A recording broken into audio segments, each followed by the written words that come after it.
Tollywood talented and successful director Shekhar Kammula తెరకెక్కించిన చిత్రం కుబేరా. ధనుష్, నాగార్జునలు ప్రధాన పాత్రల్లో చేస్తున్నారు. కుబేరా మూవీలో ధనుష్ మరోసారి డీ గ్లామర్ రోల్ చేస్తున్నారు. ధనవంతుడిగా నాగార్జున పాత్ర ఉంటుందని సమాచారం.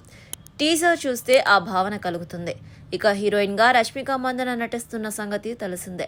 రష్మిక పాత్ర కూడా సినిమాలో ఛాలెంజింగ్గా ఉంటుందని సమాచారం. కుబేరా మూవీపై భారీ అంచనాలు ఉన్నాయి.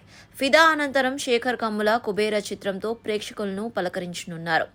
జూన్ 20న కుబేరా చిత్రం విడుదల కానుంది. తెలుగుతో పాటు హిందీ, మలయాళ, కన్నడ, తమిళ భాషల్లో విడుదల చేయనున్నారు. కుబేరా చిత్ర ఓటీటీ హక్కులను డిమాండ్ ఏర్పడింది. అందుకు పలు కారణాలు ఉన్నాయి. శేఖర్ కమ్ముల మినిమం గ్యారంటీ చిత్రాలు తీస్తారు. అలాగే కుబేరా మల్టీ స్టారర్. తెలుగు, తమిళ, హిందీ భాషల్లో మార్కెట్ ఉన్న ధనుష్, నాగార్జున కలిసి నటిస్తున్నారు. ఇక రష్మిక మరొక అడ్వాంటేజ్.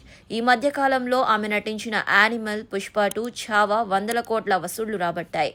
ఇన్ని అనుకూలతల నేపథ్యంలో కుబేరా చిత్ర ఓటీటీ హక్కుల కోసం ప్రముఖ డిజిటల్ ప్లాట్ఫామ్ పోటీ పడ్డాయట. ఫైనల్గా Amazon Prime Kubera digital rights సొంతం చేసుకుందట. అందరూ 50 కోట్లు చెల్లించినట్లు సమాచారం అందుతుంది.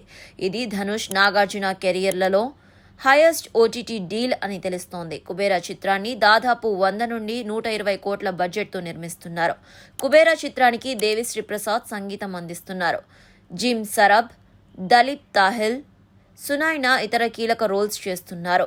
సునీల్ నారంగ్, పుష్కర్ రామ్ మోహన్ రావు, శేఖర్ కమ్ముల నిర్మిస్తున్నారు. సరైన విజయం అందుకొని చాలా కాలం అవుతుండగా కుబేరా నాగార్జునకు ఎలాంటి ఫలితం ఇస్తుందో చూడాలి.